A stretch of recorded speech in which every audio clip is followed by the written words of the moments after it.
This is Special Chronicles, giving respect and a voice to people with special needs. I shudder thinking how the world can be so cruel. I lend my voice to those who can't. It's time we tried, it's time we care, it's time we stand. It starts with a voice.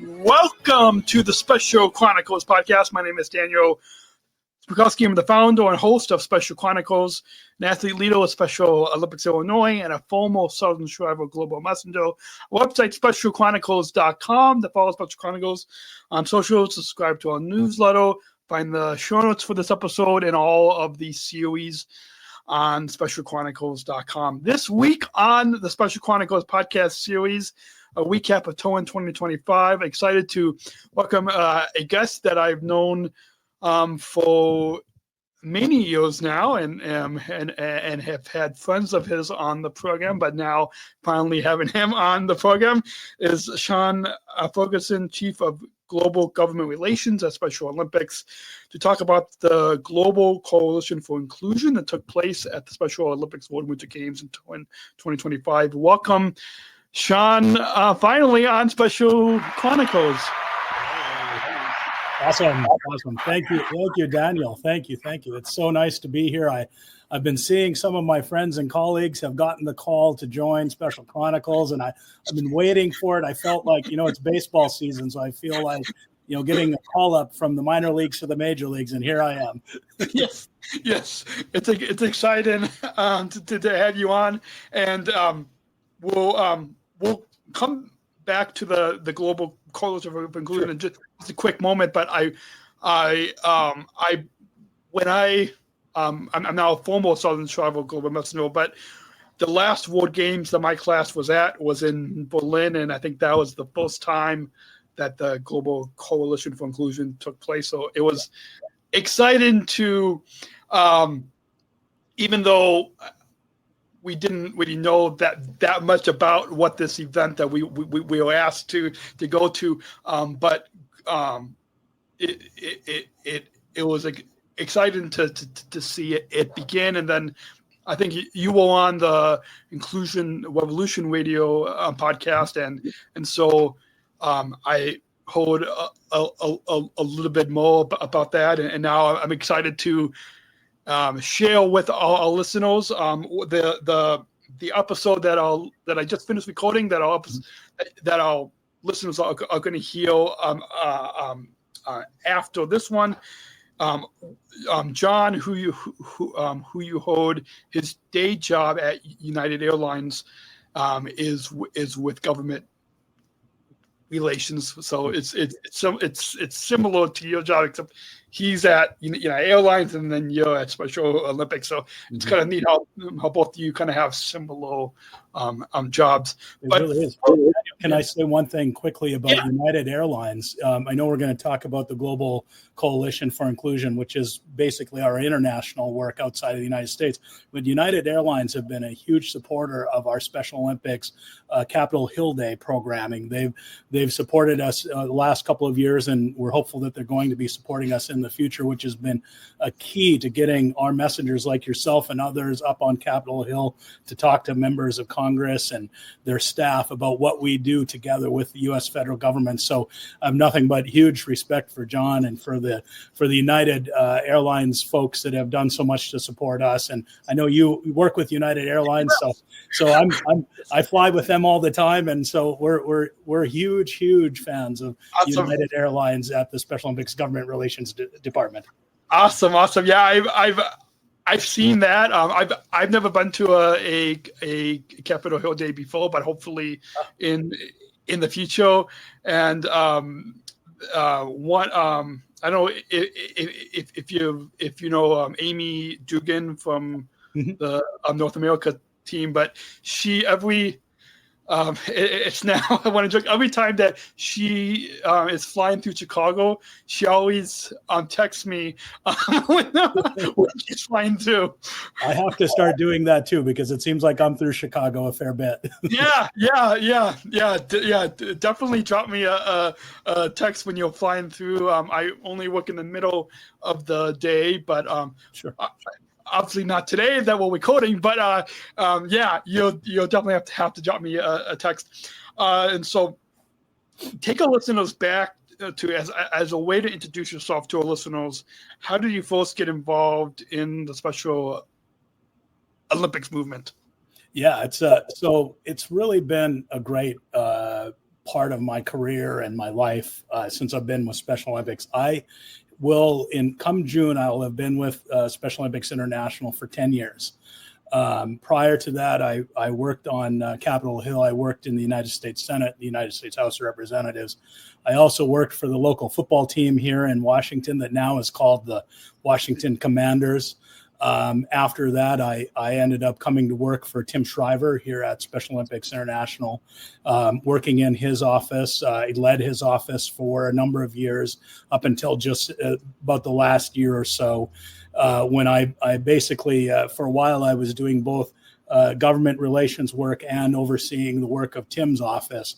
But with our growing, and we'll speak about it soon, with the global coalition work that's increasingly adding to my work outside of the U.S., I wasn't able to keep on top of both effectively. So I'm now focused solely on government relations. One of the things when I saw that there was an opening with Special Olympics way back when I just applied, I hadn't, to be perfectly honest, been that involved with Special Olympics, but my family, my mother, my grandmother, and my aunt all had taken care of people with disabilities throughout their working careers. So I had a very good upbringing in terms of being exposed to people with intellectual and developmental differences. So when I saw that Special Olympics was hiring, I thought of it as something that made sense for me because I had this exposure, but also in a way to honor my mother and my grandmother and my aunt for all the work they had done all of their working careers, helping people with disabilities. It really felt like the right connection. And so here I am 10 years later, and couldn't have asked for a better part of my career that I hope will go on for a number more years to come. Awesome. I love that. It's always interesting to, I have a wide range of guests on the podcast over the past 16, almost 17 years now. But it's always, I know it's amazing to think of the impact that is continuing to make on this program and empowering other Special Olympics athletes to start their own podcast. I mean, we could go off on the impact that podcasting has had, but it's always empowering to hear how both staff like yourself, but also athletes and coaches and volunteers that I've talked to over the almost two decades, which is relatively have a different introduction story to the movement. Awesome. So can you start by I've about the Global Coalition for Inclusion.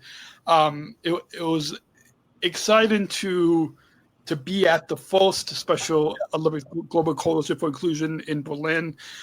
Can you start by telling us about what the Global Coalition for Inclusion is, how it came to be, and what are the main goals and objectives? Absolutely. Yeah. Thanks for the question, Daniel. And thank you for being there at the launch of the Global Coalition in Berlin. I remember when you and your class of Sergeant Shriver Global Messengers were there. It was a great addition to the event. That was the launching point for us. The Global Coalition, to give you a bit further back history of it, really came about. It was kind of the idea of our chairman, Tim Shriver, and also the president and managing director of Special Olympics Europe Eurasia, our colleague David Evangelista. This is something that they had been talking about for a number of years. And you know what really kicked this off was the experience of COVID-19.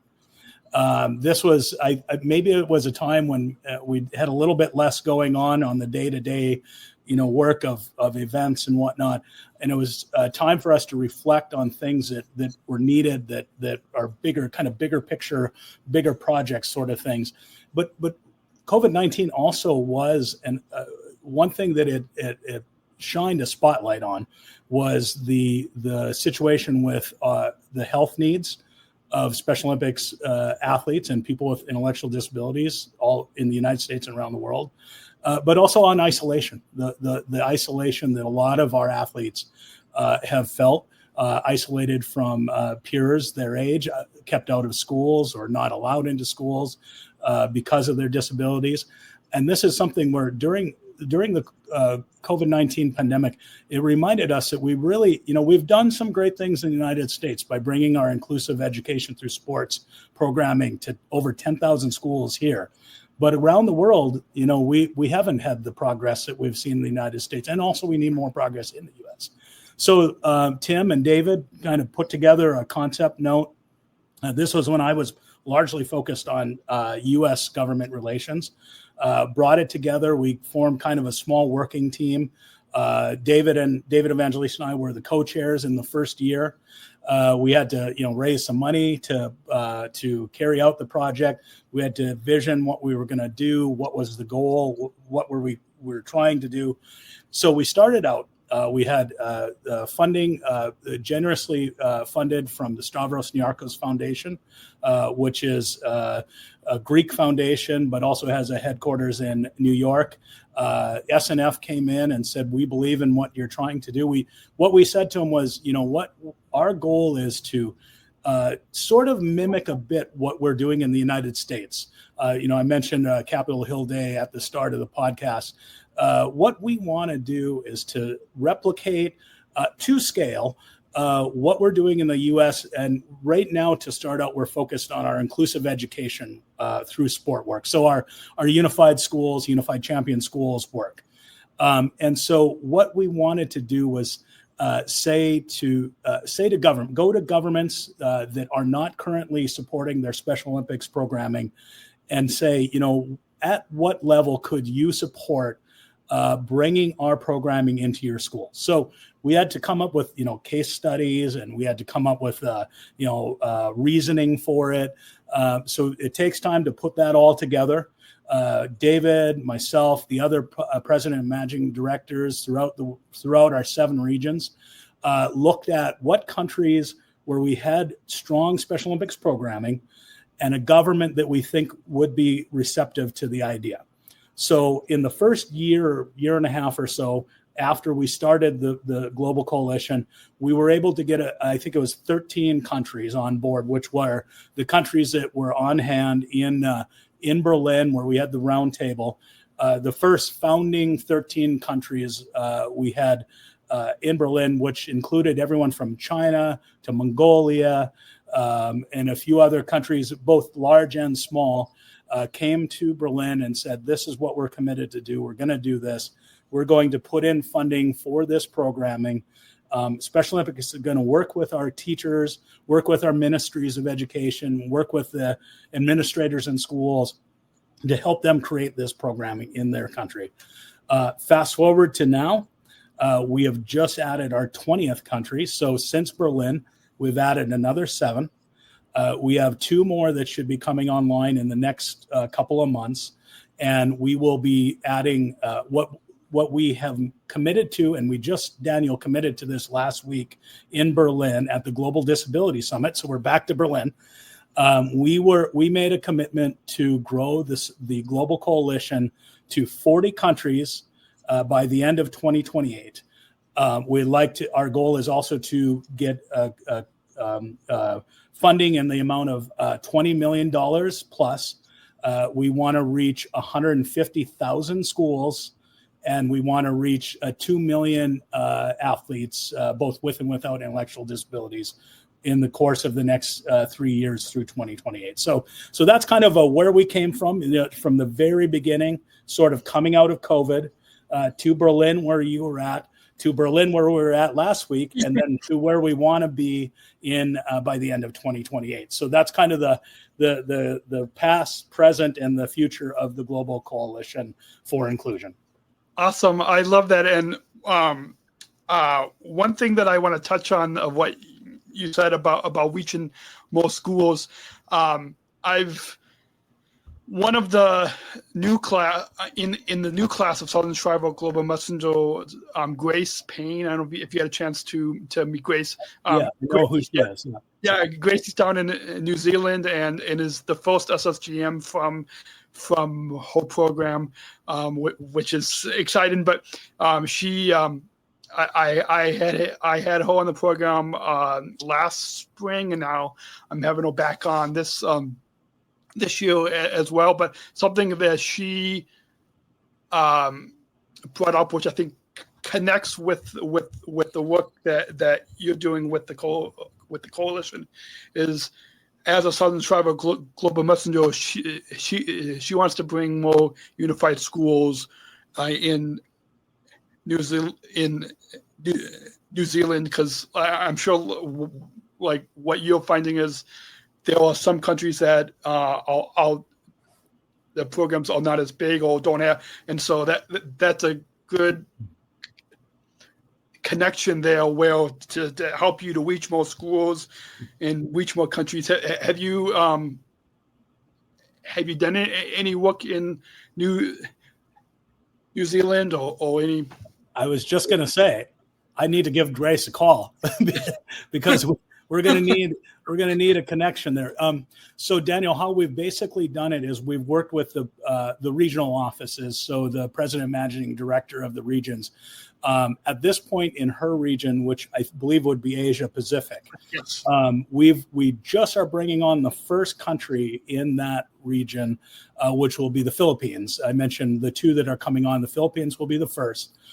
We're working also with the governments in Australia.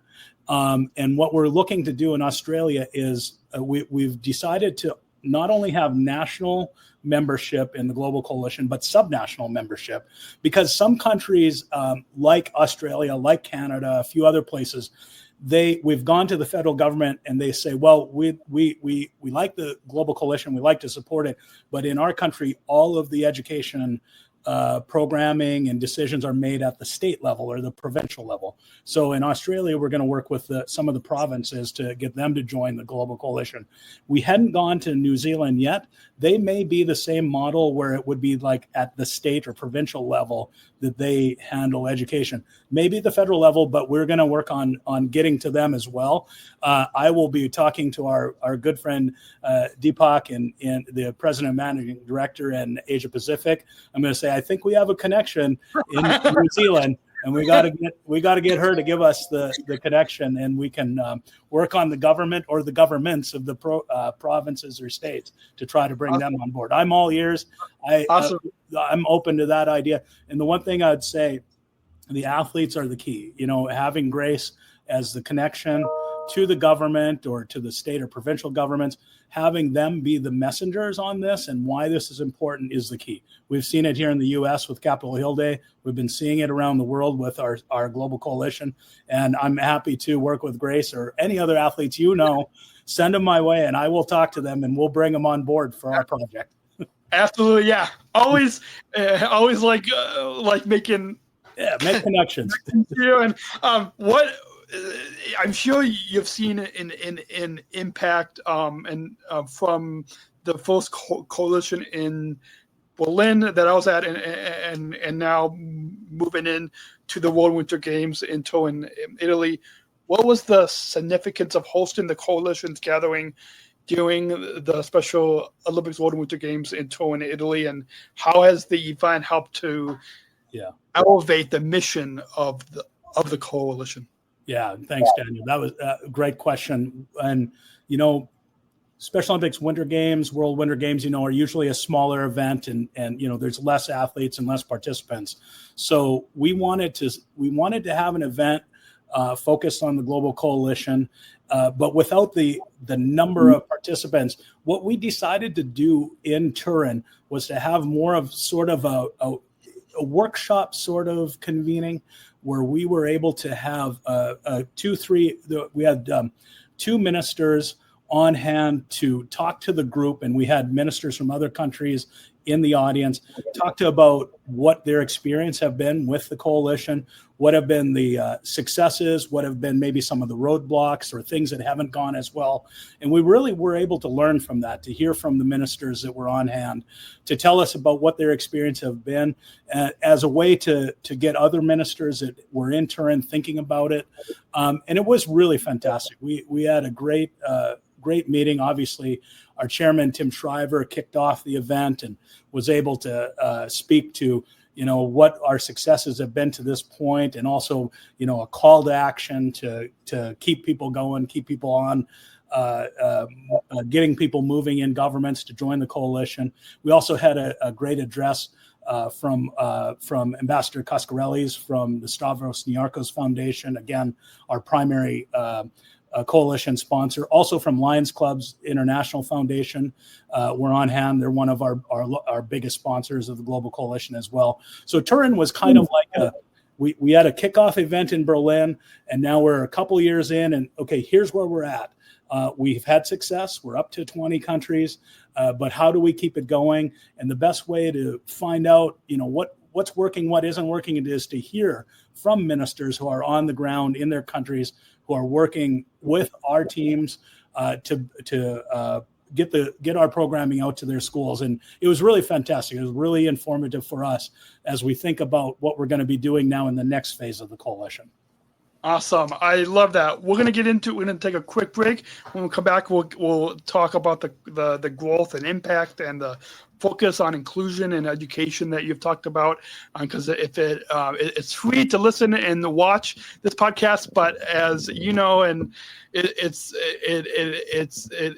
costs money to keep the microphone plugged in, keep the website hosting, audio, video hosting every month. I've been in contact the past few days with our website team, and they are working on moving to a new website, Sovo, and so it's it all costs money. Yeah. So we'll be back after this short break to let you all know that this episode is brought to you by listeners like you. Please join our supporters with a monthly or one-time donation so we can operate our studio, continue our mission of giving respect and voice to people with disabilities. Visit specialchronicles.com/give. That's specialchronicles.com/give.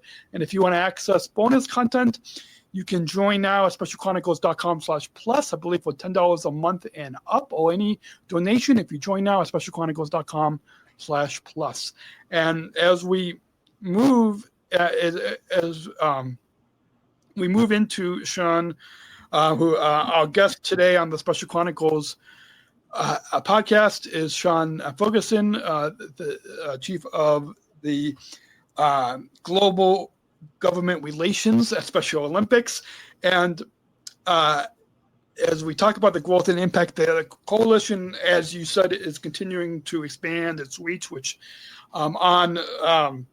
it's exciting to hear when a new program is expanding and growing. Just on the episode that I just recorded that our listeners are going to hear next week is with United Airlines, and with how United is hiring Special Olympics athletes like myself as service ambassadors, as employees. It started 5 years ago with 4 of us in Chicago, and is now expanded to other hubs. And that was a program that United didn't know that what was going to happen, and has seen a lot of success and is expanded. And I'm sure the same thing is true with the coalition. You started in Berlin with a few countries and now expanded its reach So with that in mind, can you share some of the key milestones in terms of membership and the global impact it's having on individuals with intellectual and developmental disabilities? Yeah, absolutely. I'll tell you, when we first started out, I'll say I love the idea that Tim Shriver and David Evangelista came up with, but having worked on Capitol Hill, and I've seen different global coalitions and global agreements, treaties, and like the Convention on the Rights of Persons with Disabilities, the SDGs, also UN Sustainable Development Goals. One thing that I've always known from my experiences when I worked in the U.S. government is it's not always easy to get governments to agree to put their name on the line or add their name to some sort of agreement. And I'll be honest, I was a bit nervous starting out.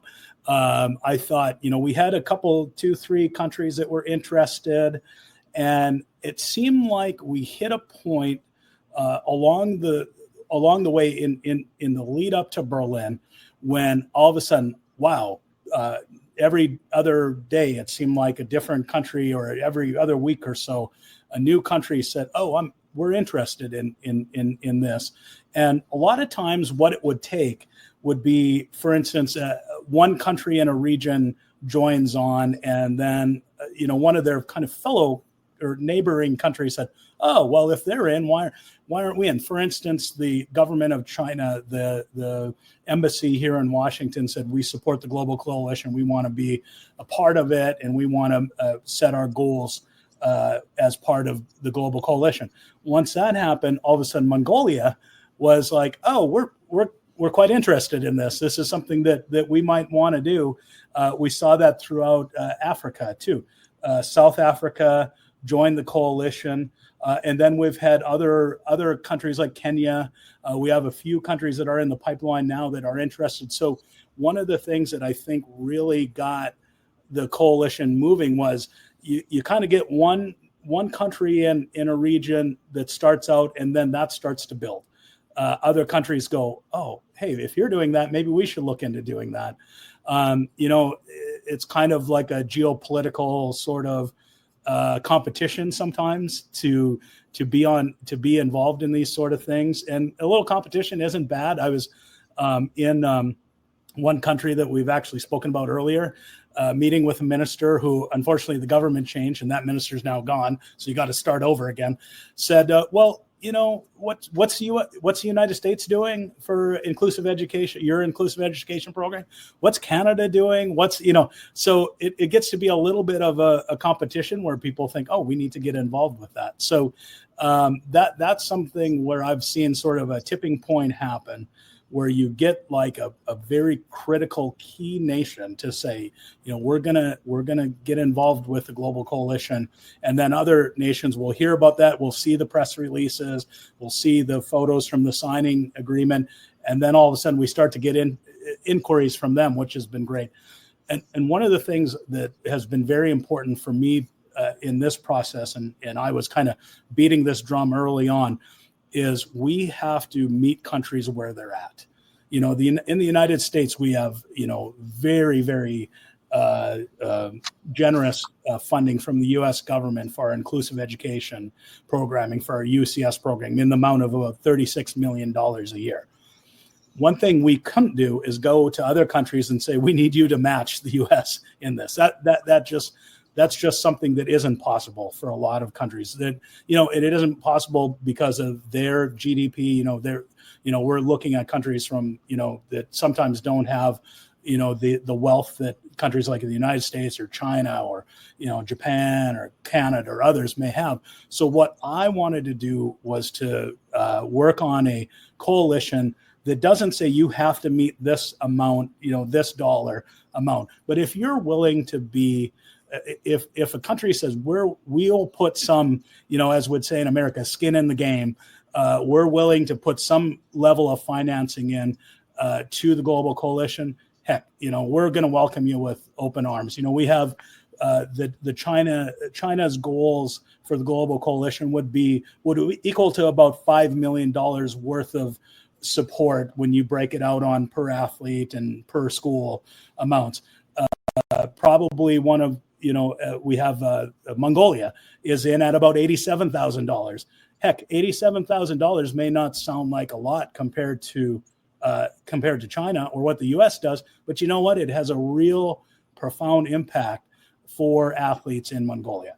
And so we're as happy to have Mongolia and other countries that are in at a lower level as we are to have the high level support from obviously the United States, China, other of the top countries throughout the globe. So we're saying to people that want to support us, heck, we're gonna join up, link arms with you, do what we can to increase the number of schools in your country that provide this programming, the number of athletes that are touched by this programming, but we'll meet you where you're at. And, we'll start out at a small level. And what we're going to do is we're going to come in and prove that we are a wise investment. That's why our support from the U.S. government has grown from $500,000 in 1999 to $55.5 million in 2025.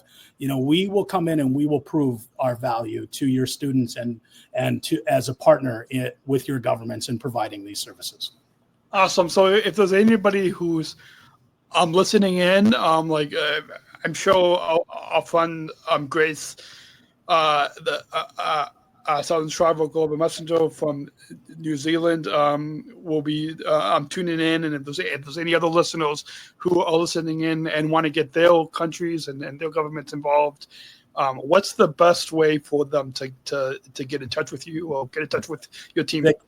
They can come reach out to me. And I'm happy to provide my contact details. Obviously, you have them, Daniel. Yep. So anyone reaches out to your program, you can send them to me. The other way is my team and I have been working very closely with the regional offices. So the president and managing directors of our 7 regions, if they want to go through their local program to the president and managing director of the regional office, that's also a great way to get started. One thing also that I don't want to do is, we sometimes get into a situation where we mandate out things from Washington. Yeah. We don't want to do that. We want to work with the local programs and the regional offices because they know the best. They know, is their program in a position where they can take on this project? Is their government in a position that they can work with our local program and the regional office? So a lot of times, where we go next comes to me from the regional offices. They say, this year, I think these 4 or 5 countries are prime targets for expansion from the Global Coalition. So either way, come directly to me here in Washington or to the regional offices or the local programs and they'll come to me that direction. We can go either way. Awesome. And so for all of you that are listening or watching this episode, if you email feedback at specialchronicles.com, I can forward it on to Shawn and point you all in the right direction. And also in the link in the show notes for this episode, I'm going to include a link to where people can get involved in Special Olympics and find their local program. I think specialolympics.org/act. I think there's a bunch of ways that people can get involved. And so if you're listening and if you're driving or commuting or walking and you don't have time to write down right now, when it's safe to do so, you all can look down in the show notes for this episode and we'll put a link to where people can. And Daniel, let me mention one thing. If you go to the Special Olympics International website, there's also a page that is all about the Global Coalition for Inclusion. So you can link through to that. That'll give you some contact information. Also, it'll give you some more details on some of the schools that have been reached and some of our case studies and our examples of where we're doing really great work. So if you go through that link, you'll get to a Global Coalition website that will also provide more information. Awesome. And after we're done recording, if you want to forward me on that link, I'll make sure to include it for our listeners. Was a bunch of governments and stakeholders that have helped to make the coalition successful. So how has the coalition been successful in bringing together a diverse range of stakeholders, including governments, and other organizations and civil society and the private sector, and what role has each played in advancing inclusion? Because, I'm sure a lot of our listeners know, Special Olympics is all about the inclusion revolution. Our last question that I'm sure, I think even on the Inclusion Revolution Radio podcast, asked the same last question. They might have taken it from this podcast, but it's all about helping each other. But how has the coalition been successful in bringing these diverse people together? Well, it's been great. I've been so lucky to have, leadership and mentorship from, our chairman, Timothy Shriver, SOI International Board of Directors Chairman, David Evangelista, our President and Managing Director of Special Olympics Europe, Eurasia, our CEO, Mary Davis. These three individuals have all have worked across the globe, have the connections beyond anything I could even imagine.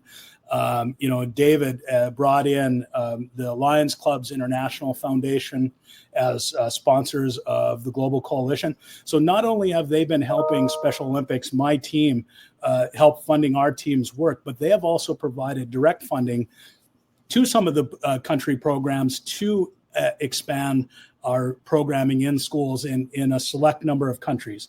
Obviously, the Stavros Niarchos Foundation, that Tim Shriver has a close relationship with the leadership of that organization.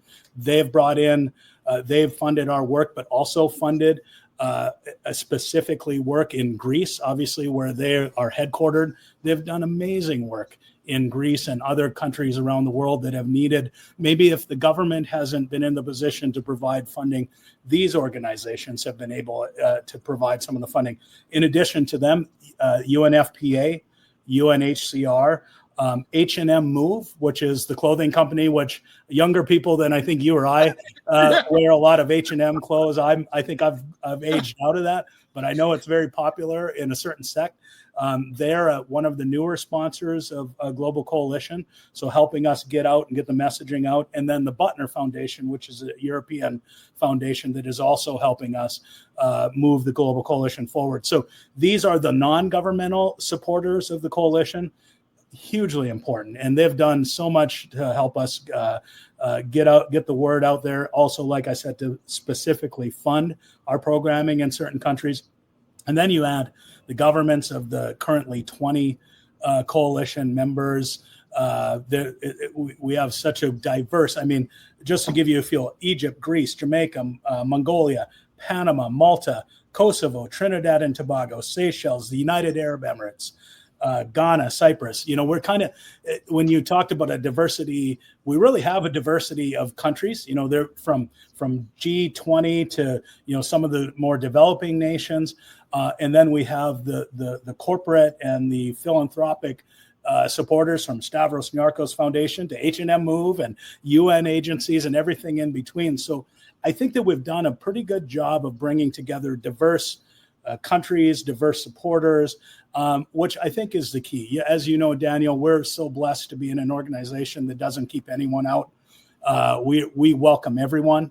I've been welcomed. You've been welcomed. Our families have been welcomed.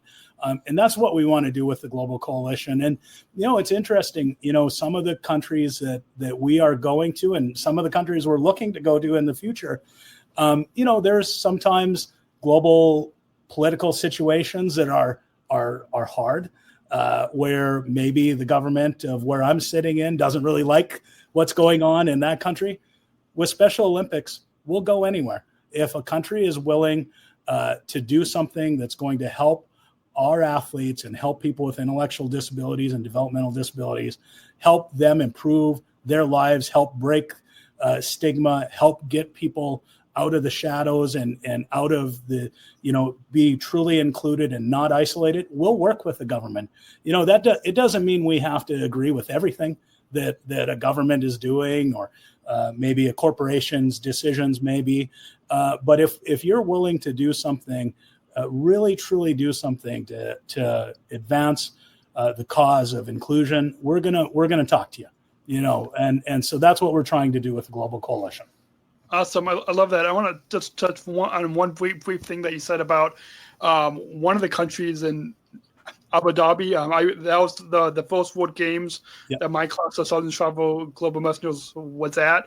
And it was exciting to see the legacy of not just those games, but that country of that instead of using the word disability, using people with determination. And then Dr. Jackie Jodo from the education, the youth and education team, we did an episode on inclusive mindsets, because I think she and Tim wrote a brief together, and I think that also kind of ties in with the coalition, because it's exciting to hear what the Abu Dhabi and what the UAE region is doing as well. Absolutely. Let me say one thing, if I can, Daniel, about Dr. Jodel, Jackie Jodel, a dear friend of mine and colleague here at SOI. My side of the coalition is basically the political or the government side, but I would be remiss if I didn't mention the work that Jackie and her team does. Once we have a country, a government that's decided we're gonna support this programming, it's her and her team and the local program and the regional office are the ones that then go in. They will take that investment that the local government has made and turn it into the programming that we see all across the world. And they've just done a fantastic job. Jackie is supported by Haley Werbel, who's done a lot of the work with her, and the rest of the team globally. We've really worked hard to create a strong partnership between the Global Youth Engagement team and our government relations team, which is critical to the success of the Global Coalition. And yeah, we've saw what happened in the UAE. You were there, and your team of Global Sergeant Shriver Global Messengers was crucial to them really changing the way they look at disability. And they've been a model. They really have been a model. Jackie and her team work with the Global Center that is now headquartered in Abu Dhabi. Prior to the games, they were going to build special schools for people with intellectual disabilities to go to. Once they learned about Special Olympics and our programming, they decided, no, we need to have inclusive schools, change the terminology, as you mentioned, to people of determination. I mean, gosh, what an example, huh? And that's what we want to see all over the world. Yeah, absolutely. So for those of you that are listening in, if you want to go and hear Dr. Jackie Jodo talk more about the work of Unified Champion Schools, if you on specialchronicles.com, you can search for inclusive mindset. So search for Unified Champion Schools and hear episodes of this podcast, because over 700, I don't which episode this is, over 770 episodes. You can just go on specialchronicles.com and search and find the episode that you was on. What it might be hard to pick one success story or example, but and for the sake of time, because I think we're at about 43 minutes, maybe can you briefly share one powerful, successful story or example of transformation that has emerged from the coalition's partnerships with nations across the globe? What's one powerful story or example? Yeah, and this is one of the smaller nations that we've had join the coalition, but the nation of Seychelles, they have a good program. The government's supportive. It was one when we first. This was really great because they joined the coalition, and then there was kind of a okay, what now moment, and they were like, okay, we don't even know. We don't know what to do. We need guidance. Our team, Jackie's team of global youth engagement got in there. The regional office and the local program got in, got together with the Ministry of Education, rolled out our programming, and lo and behold, I think within a year or so, the government of Seychelles, they were so pleased and so impressed by our programming that they now pay for a paid staff member with Special Olympics Seychelles as part of their commitment to the Global Coalition. I think the position is their sports director. I could be wrong on that, so don't hold me to that completely. But the government came in not really knowing what this was that we're doing. They weren't, I don't think, that involved with Special Olympics programming in Seychelles. And now, after being part of the coalition, they themselves decided, we didn't even ask. They themselves said, you know what, we're going to provide, the government's going to pay for staff to help to grow your programming in Seychelles. That's probably one of the first ones that pops to the top of my mind. The country of Malta, I was there with the First Lady, the Prime Minister, the Minister Grima, all sorts of government leadership. I was there at the end of last year leading. They had their national games in Malta. The whole government is behind what we're doing with Special Olympics, inclusive education through sports programming in Malta. They're growing across the country. One of our great global ambassadors, Gilmore Borg, who, again, is one of the reasons that we've been so successful in Malta.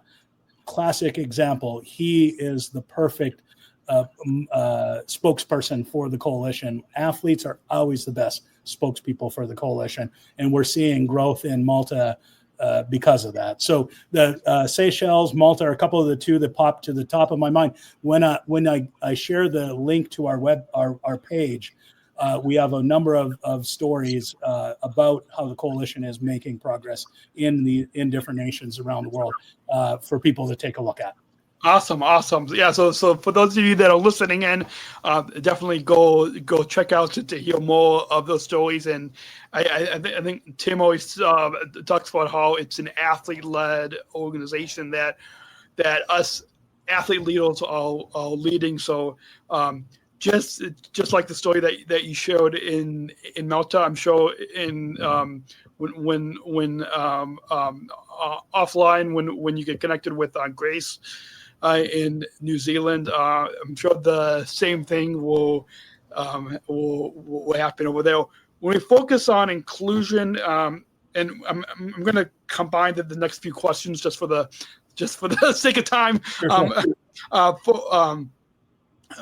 We mentioned the focus on inclusion in education a little bit earlier, but the coalition, as you talked about, advocates for inclusive education, and you work with Dr. Jodo and whole youth and education team. Can you talk about the importance of unified schools and how this model is fostering a more cohesive classrooms and communities? And with that, unified sports has been a game changer in promoting social inclusion through sports. In hearing when Tim had premiered his podcast Need a Lift, in which I think that the week that we broadcasted it, when he premiered, I rebroadcasted the Call to Unite episode that he did on mine as a way to share, to invite my listeners to go follow and listen to his. But one of the audio clips on his podcast, there was a student in Hawaii that talked about their moment of lift being at a unified basketball game at his school. And so how does the program work in practice, and what has been the response from schools and communities in unified sports, but then also how talk about the importance of unified schools as a model for fostering inclusive classrooms and communities. Absolutely. Fantastic. question, Daniel. I think that unified schools and our programming in schools really are the future of Special Olympics, our programming in the United States and globally. Not to say that traditional Special Olympics won't always exist, but I just think that this is such a key to really changing the world we live in. I really do believe it. I think that our world right now is struggling with accepting difference, different points of view, different genders, different all sorts of difference, and I think that we're struggling with that. And one thing that we have seen, and I'm glad I have my notes because I wanted to go to this. We're seeing that when our programming is in a school, we're seeing standardized test scores increase for both students with and without intellectual differences. GPAs increase. Graduation rates increase. We see reading scores are 13% higher for students with intellectual disabilities and 14.5% higher for students without intellectual disabilities. This is when our programming is involved in schools. We hear a lot of stories from teachers that say a new sense of community comes about when we have unified programming in schools. And one thing that I will say, and this is, I hate to use always U.S. examples, but just to give you an idea of what of the view of unified or our inclusive education programming in the United States, where we can't get 51% of Americans to agree on the color of the sky on any given day. But just to say this, we went out and did some research in the U.S. 9 of 10 voters say that what we are doing in inclusive education through sport programming, our UCS programming, is a good investment. 92% of teachers have said they see a reduction in bullying in classes that have our unified programming. 95% see an increase in participation of students, and 89% of teachers are more confident in teaching students with intellectual differences than without our programming. So we're seeing not only in schools, we're seeing results, but we're also seeing the general public who learns about what we do see it as a good thing. They see it as a valuable thing, and they see it as something worth supporting. So I think that, our work in schools, I think is a key, not only to the growth of Special Olympics, our movement, but I think to honestly, and I don't want to sound too bright and ambitious or too overly confident, but in a world that is in desperate need of a different perspective on difference, I think that our programming is critical. I really do. Yeah, I really do. I absolutely agree. And as the coalition grows, because when I was, so I'm in my mid-30s, and when I was growing up, we didn't have unified champion schools. We didn't have a lot of the inclusive education programs that Special Olympics had was not something that my school had, and I've heard from some parents of even some students that currently go to that school that have had similar issues. But as the coalition grows, we don't, as you talked about, we don't just want it to be something that schools and governments aspire to, but something that is tangible and that can bring to reality. So how is the coalition ensuring that inclusive education is not just an aspiration, but a tangible reality at the local level? Yeah. And the best way we can do that is by having the athletes tell the story. I think that that's the best way. And I think, we've seen that with Capitol Hill Day here in the United States and the support we get from the U.S. government for our programming. And it's really because of the voices like yours, Daniel, and the voices of the athletes that come and tell their story. And, I was going to say, I've heard so many times on meetings with members of Congress and whatnot, where one of the members of the delegation from whatever state will say, oh, we didn't have this when I was growing up, but I see what it's done for, the athlete that they're with. And they said, gosh, I wish I'd had it back then. And I think that, that message in one way is heartbreaking. I mean, gosh, I wish we had it back then for everyone. But we're starting to get it. We're growing in the United States, 10,000 schools, but we have 100,000 schools in the U.S. So we have a ways to go here. But the more we can get a foothold, get a start in these countries where we're at now, 20 strong now, hopefully 40 strong by 2028. The more we can get in there, get the programming started, successfully started and delivered, and then have these athletes and teachers and those involved in our programming continue to tell the story, not only to government leaders, but tell the story out in the community, so that members of the community hear what's happening in schools, see the change that's being made in classrooms and throughout the whole fabric of the school.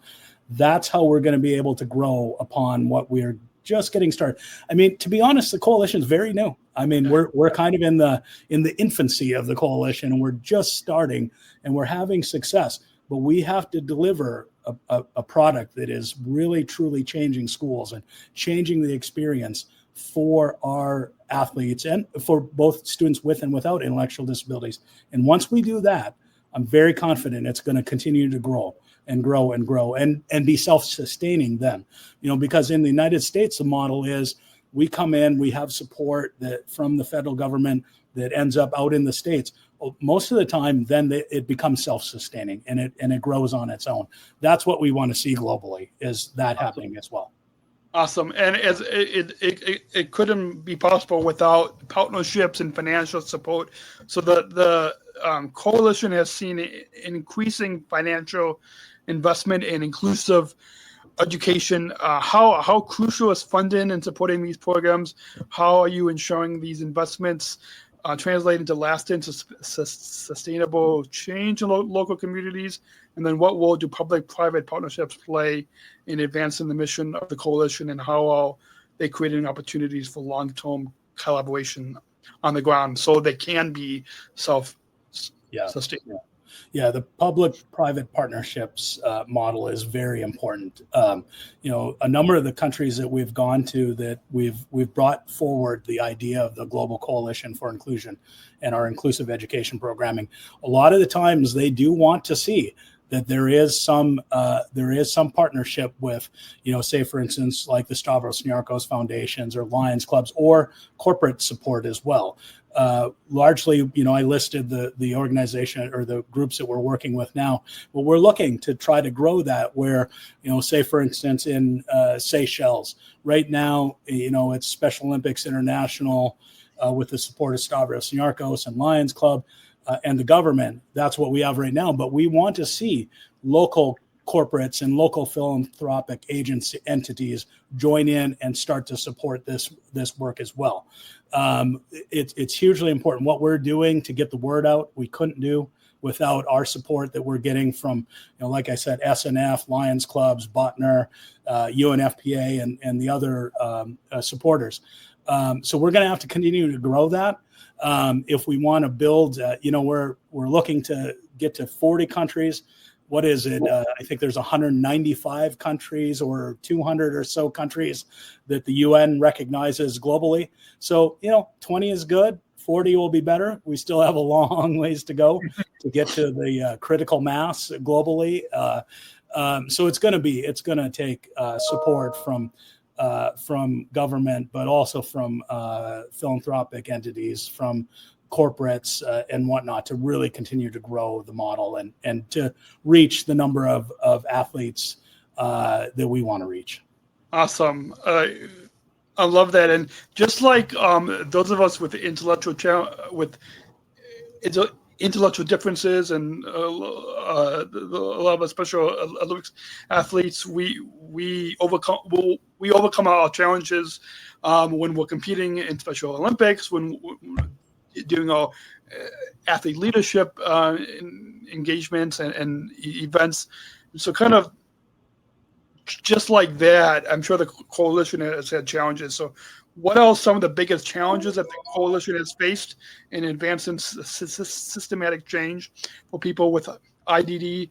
How have you worked to overcome it? And then how has the coalition measured the success, and what outcomes have you used to evaluate the effectiveness of its programs? Yeah. No, there definitely is challenges. I would be, we're very proud of the progress we've made, but I wouldn't be telling the truth if I said it's been all roses and no challenges. A couple of things that pop to mind is, we're a very small team doing this out of Special Olympics International. Largely, it's 3 of us that are working on it on my team, getting support from some of the rest of the team. But we've got a small team in general. There's 5 or 6 of us on our government relations team. Funding for what we do is, it's always a challenge to live within the funding amounts that we have, because when you have a grand vision for reaching every country on the face of the earth, the funding stream doesn't always match what our vision is. So we have to prioritize. We have to, in some cases, we have to put things on the back burner. There's places that we'd like to reach out to. There's countries and parts of the world that would really like to dig into, but we can't. We don't have the manpower. We don't have the funding. So that is a challenge that we've faced. One of the other challenges, and especially from an American perspective, that I've learned over not just the Global Coalition work, but also my nearly 10 years with Special Olympics, we're very well known. Our brand awareness is very high in the United States. Most people have heard of Special Olympics in the US, but if you get outside of the US, even to some of the Western European countries, the awareness of what we are and what we do is not that high. And so, when we go into offices in the United States, go to meet members of Congress or go to the administration or whatnot, they've heard of Special Olympics. Now, they may confuse us with Paralympics. As you know, that's a typical confusion. And we always say we like Paralympics. We're big fans of Paralympics, but we're for athletes with intellectual differences. Paralympics is a different deal, and they're connected to the 5-ring Olympics, and that's great. And we love what they're doing, but we're different. So we have that challenge even in the U.S., but then you get outside of the U.S. and then there have been places where we've gone where they've never heard of Special Olympics when we're pitching the Global Coalition to them. So getting that awareness is one of the first things we have to do. And then once they're aware of what we do, we have to get them to believe that, hey, what we're doing is important. What we're doing isn't just sports out in a field. It's bigger than that. It's inclusion. It's our education work. It's our, and the coalition isn't working on our healthcare providing, but also there's that, we provide screenings for people with intellectual disabilities that other organizations don't, that other governments don't. So I'd say a couple of the 2 biggest challenges I've seen is one, having the manpower and the resources here to carry out the project, and then 2, the awareness piece.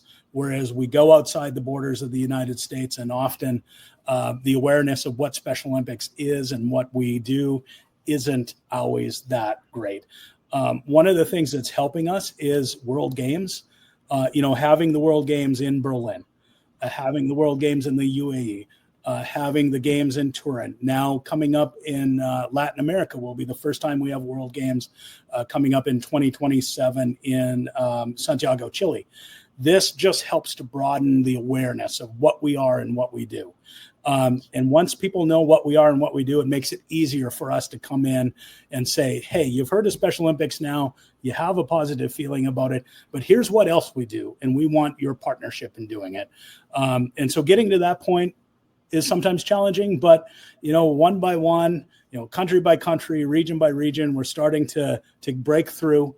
And I think that we're getting to a point, again, I spoke to earlier, this country joins a coalition and starts doing something, then a country, next door or a couple countries over goes, hey, look what they're doing over there. We need to learn more about this. And so hopefully that's going to help us continue to grow and meet our goals of, the 150,000 schools, 2 million athletes, $20 million worth of commitments globally. Hopefully the awareness will get us to that point sooner rather than later, because I don't want a whole nother generation of people saying in these meetings, gosh, I wish we had had that when I was growing up. We want to get it now, or as close to now as possible. We know we're not going to get there overnight, but with you, Daniel, your voice, Special Chronicles, telling the story, athletes, throughout the world talking about it with their governments, with leaders, corporates, whatnot. We think we're going to get there, hopefully sooner than later. Absolutely. Yeah. I'm so excited for our listeners to hear this conversation, and if you're listening, please share this episode with your you can easily share it on your social media, text it or email it to your friends, so more people can hear about the powerful, impactful work that Shawn and you and your team with the Global Coalition is doing across the globe. We're going to take one final sponsor break, and then because we've got just a few minutes left in our program today, and then we'll look ahead to the future and get some final thoughts after this final break here. To let you know that support for Special Chronicles comes from the ComEd Energy Force Ambassador Program, the country's first energy and solar efficiency education program designed for, taught by people with disabilities. Learn more at specialchronicles.com/ComEd. That's specialchronicles.com/ComEd. And this episode is brought to you by United Airlines Bridge Disability Business Resource Group, connecting people of all abilities, including hiring Special Olympics athletes like myself as employees. I believe 18 athletes and growing. You can learn more on United's commitment to disability inclusion for employment and travel at specialchronicles.com/United, at specialchronicles.com/United. And with that, as we look ahead to the future, as the coalition continues to grow, what are some of the next steps or future plans that you're most excited about? How do you see the impact that the coalition is evolving over the next 5 to 10 years? I'm hoping I could bring this podcast to Santiago, Chile, because I think it'll be important to not only highlight those stories, but even the global coalition. But what are the next step, future plans, and then how can individuals and organizations get involved to support the work of the Special Olympics Global Coalition for Inclusion? Yeah, well, thank you again, Daniel. I just want to say thank you for providing this opportunity, this platform to talk about the Global Coalition. This is one of the ways that we'll be able to grow the coalition, is to get the word out, and thank you so much for that opportunity. We have a number of things planned over the course of the next through 2028. We are going to shortly start working on our 2-year report on where we came from and where we're at. This is something that the Stavros Niarchos Foundation has provided us funding to do. That's one thing that I think is going to be a great tool to use as we go forward. Approaching new governments, we'll be able to talk about our success stories and whatnot. We're going to have a number of continued convenings. Where we did the convening just recently at the Turin Games. We spoke about the coalition at the Global Disability Summit just last week in Berlin. We're looking to have another convening of the coalition later this year, potentially at COSP or UNGA at the UN General Assembly, or the Convention on State Parties to the, I always get confused on COSP, but it's the state parties on the Convention on the Rights of Persons with Disabilities. That gathering, we're looking to amplify the coalition there. And then obviously we'll be doing a large event around the coalition in Santiago, Chile, at the World Games. Would love to have your involvement in that, Daniel, in whatever way we can do it. We're going to do a first ever Capitol Hill Day event in Brussels at the European Union, which is what we will be talking about, the Global Coalition and what we're doing there. We're looking at probably doing that in June. We're going to do a workshop, hopefully after June or July, in the MENA region, Middle East, North Africa region, where we're going to bring together all of the countries that are interested in the Global Coalition, their programs, to talk about how we can go out to the countries to gain their support for the coalition. So we've got a pretty full agenda for the next year. And then on out until the games in Santiago, Chile. And then, of course, by 2028, we hope to be up to 40 countries, at least 40 countries in the coalition by 2028. So yeah, we've got a full agenda, and we'd love to have you involved in any way you can. Yeah, so awesome. We'll have to just like I at the to kick off this series, I had Lou, I'm the chief of sporting competition, and just like I mentioned with him, we'll have to talk off air. My dad's the business manager for Special Chronicles, so we'll have to talk off air. I was hoping to make it to Italy, but because just like what I did in Los Angeles, I produce a daily podcast series. So, but for these World Winter Games, that sponsorship had fell through. That happens. That happens. So, but we'll have to talk off air about Santiago, Chile. We will. And so, before we get to the final question, what message would you like to share with our listeners who are passionate about making a difference for individuals with intellectual and developmental differences? And do you have any, and then follow that up with any final thoughts on your overall time here today on the Special Chronicles podcast? Yeah, great. Thank you. One thing is, outside of the work of the Global Coalition, I think we're in unsettled times right now. Globally. And here in the US, there's a lot of changes happening. We're seeing, people are worried about, is the Department of Education going to go away? Is Special Olympics funding going to continue? That transfers outside of the US. A lot of times what happens in the US it's the first step in it going beyond our borders. The thing I would say is stay in the fight, stay involved. Stay engaged.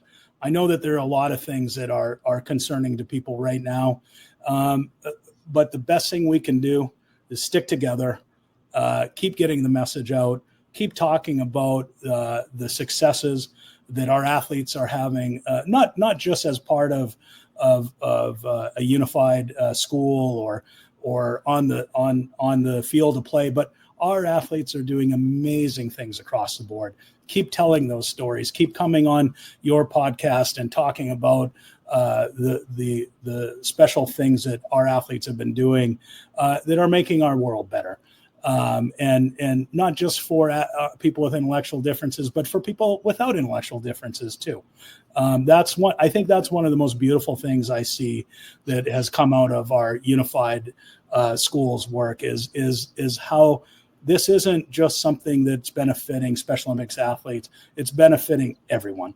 And we need to keep telling that story again and again and again, and virtually to anyone who will listen, because you never know who you're talking to. It might be the next huge financial supporter, or might know somebody who knows somebody that will tweet out something on or X out. I don't even know what you call it.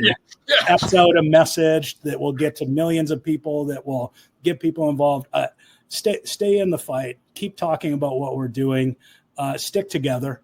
And that's not just here in the U.S. or part of the Global Coalition, but across the board.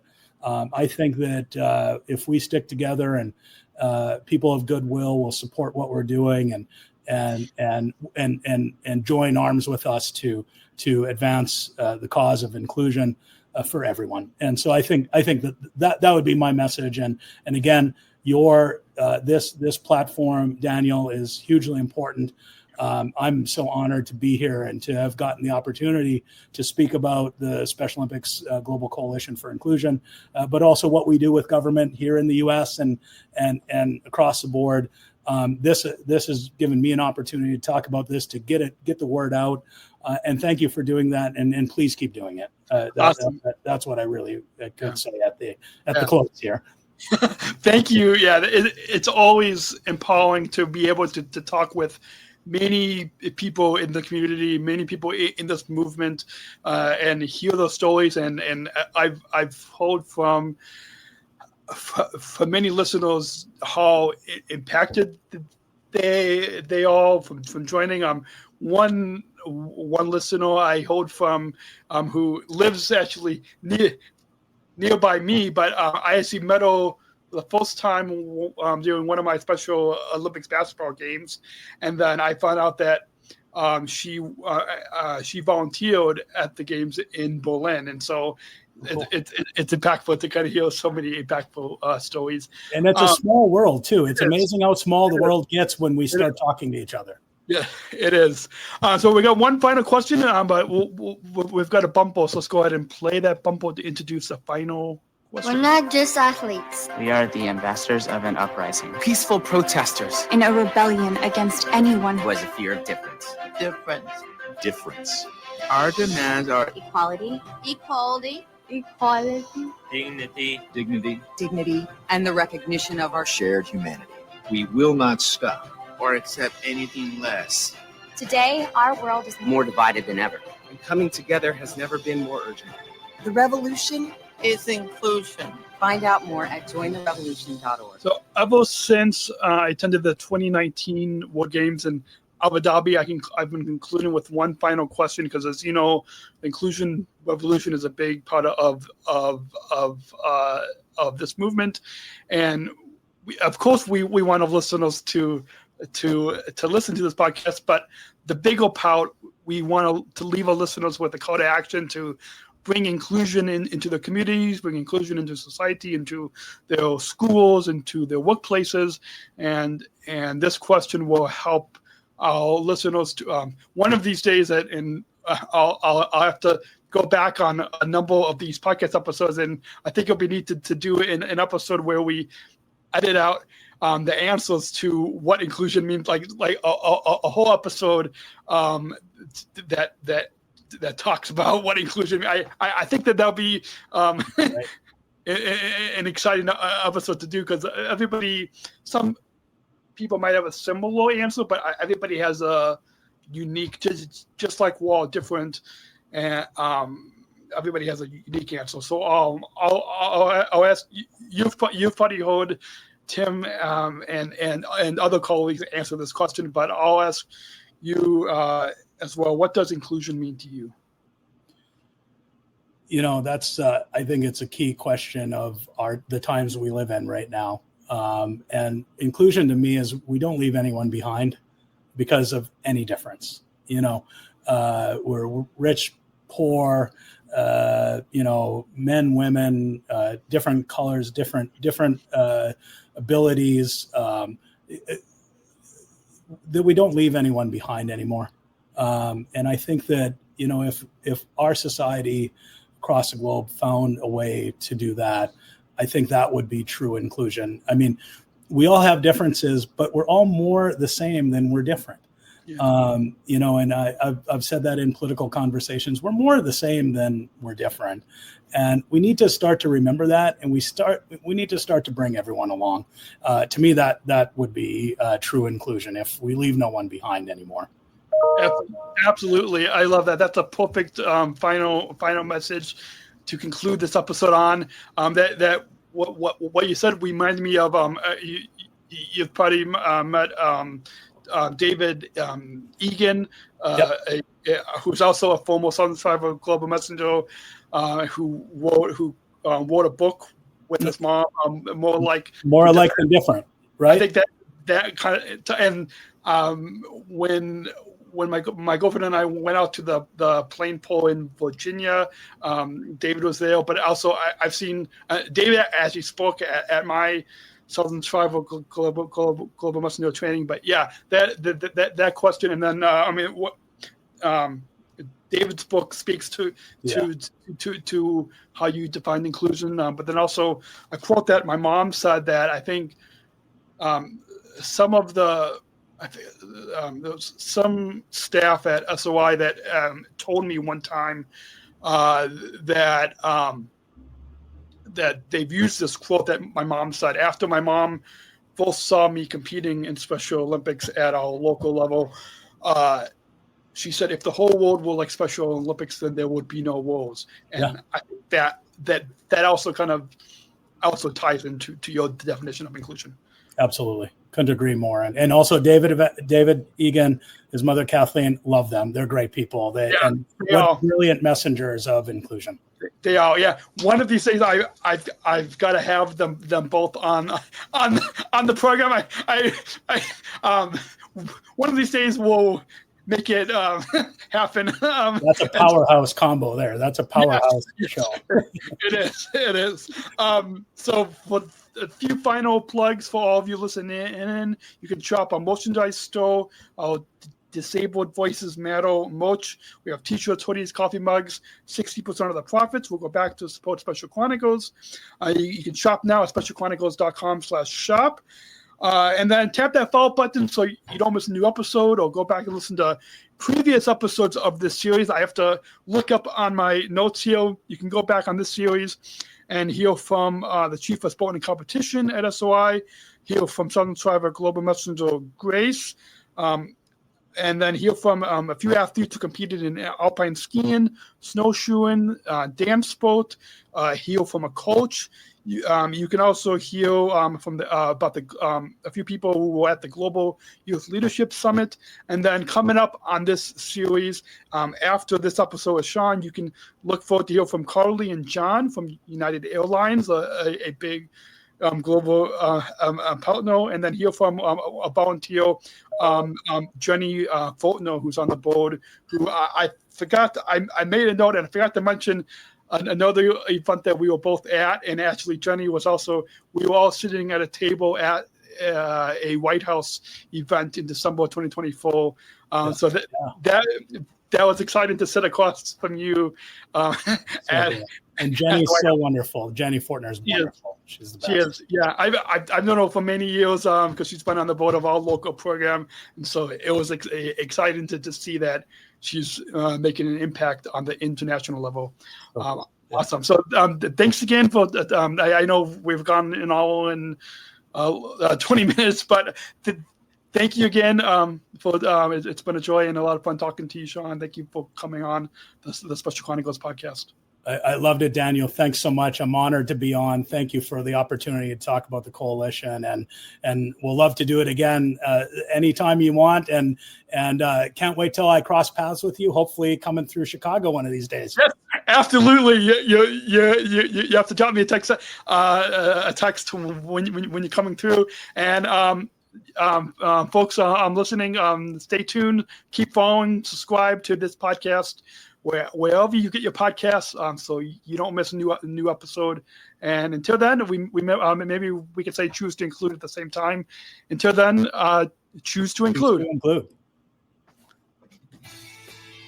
Thank you for listening to this episode of the Special Chronicles podcast.